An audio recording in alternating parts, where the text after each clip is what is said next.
abe hamwe namwe ababera umujyanama abaragire nk'intama abarinde mu mahoro ye hamwe namwe kugeza. Haleluya, haleluya. Nongeye kubasuhuza abana b'Imana, inshuti z'umusaraba. Muri kumwe nanone na Pastor Dr. Gakwaya Emmanuel. Niwe mugiye kuganira kuri uyu munsi. Tugiye gusangira ijambo dusanga muri Zekariya igice cya 14 umurongo wa 9. Uravuga ngo Kandi Uwiteka azaba umwami w'isi yose. Uwo munsi Uwiteka azaba umwe n'izina rye rizaba rimwe. Amen.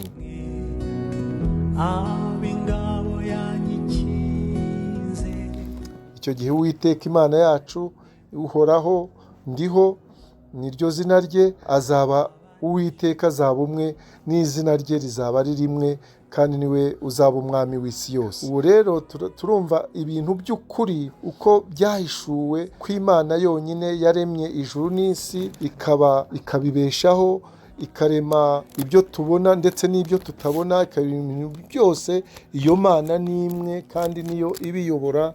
Ni Imana ya Abrahamu na Isaka na Yakobo, ni Imana yacu, ni Imana twiringiye kandi niyo itubeshaho.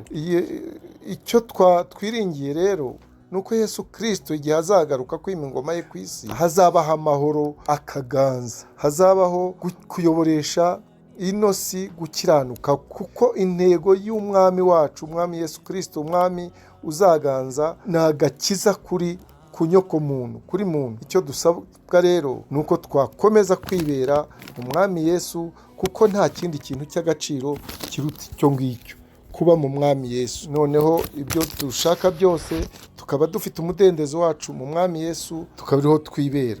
Reka turebe n'andi magambo atwibutsa iby'uwo munsi w'amateka, aho umwami Yesu dusoma mu rwandiko rwa 2 rwa Petero igice cya 3 umurongo wa 3 n'uwa 10 agapande, ngo mubanze kumenya iki, yuko mu minsi y'imperuka hazaza abakobanyi bakobana bakurikiza irari ryabo. Umurongo wa 10 uravuga ngo ariko umunsi w'umwami wacu uzaza nk'umujura, ubwo ijuru rizavaho hakaba n'umuriri ukomeye, maze iby'ishingiro ibyo byose biremeshwa bikayengeshwa no gushya cyane, isi n'imirimo iyirimo bigashira. Icyo gihe rero ni icyo gihe nicyo dutegereje, nicyo Zekariya tubwira, yuko icyo gihe kizagera, nikigera Imana yacu niyo izaba iyobora, izaba ifite iryo zina ryayo kandi izaba ari imwe.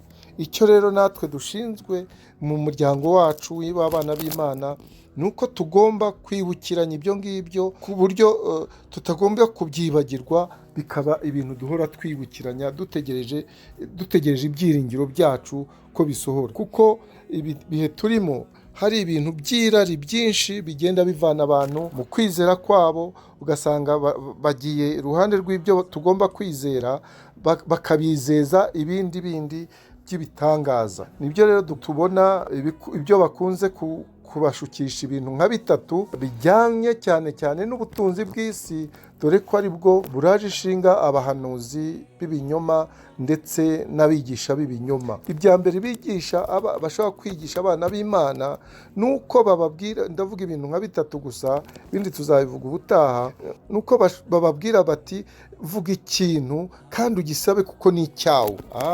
Icyo ni ikintu rero kimwe bakunze kuvuga, ugasanga mu gihe cy'amaturo, dore ko babikora gutyo, cyangwa cy'ubuhanuzi, bakakubwira ngo saba ikintu, tanga amafaranga ya naya, noneho usaba ikintu iki n'iki urahita ukibona. Ugasanga bagenda batanga amafaranga 15,000 ngo babonye inzu, bavuze inzu, batanze 20,000 babonye imodoka. Ntabwo ibyo bintu ari byo, ni ukubashukisha irari ryabo. Icyo ni icya mbere.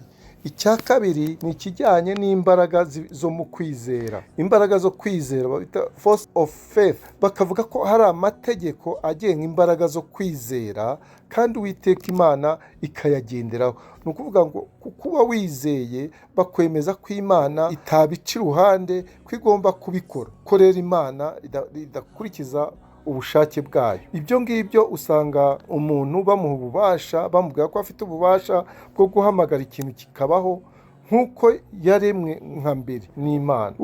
Icyo gihe rero bafata uhoraho nk'umuntu Mana, nk'Imana muntu.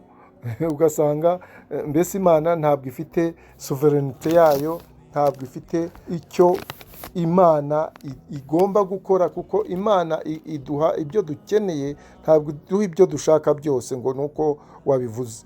Kuko bajyana no mu masengesho ugasanga ko niba usenze ugomba kubwira Imana uyitegeka. Icya gatatu nuko babigisha binyoma, nuko babwira umuntu ko azasa n'Imana, azaba nk'Imana.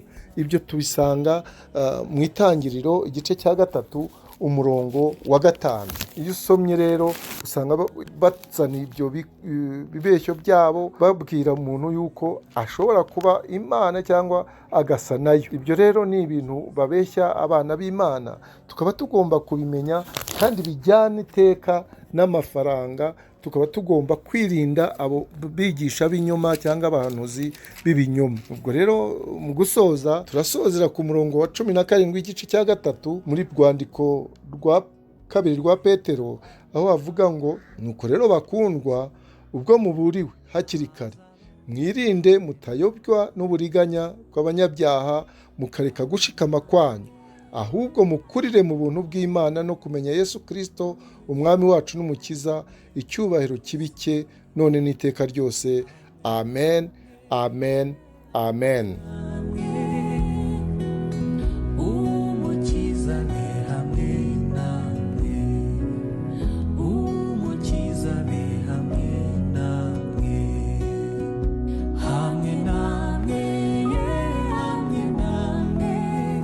Kugeza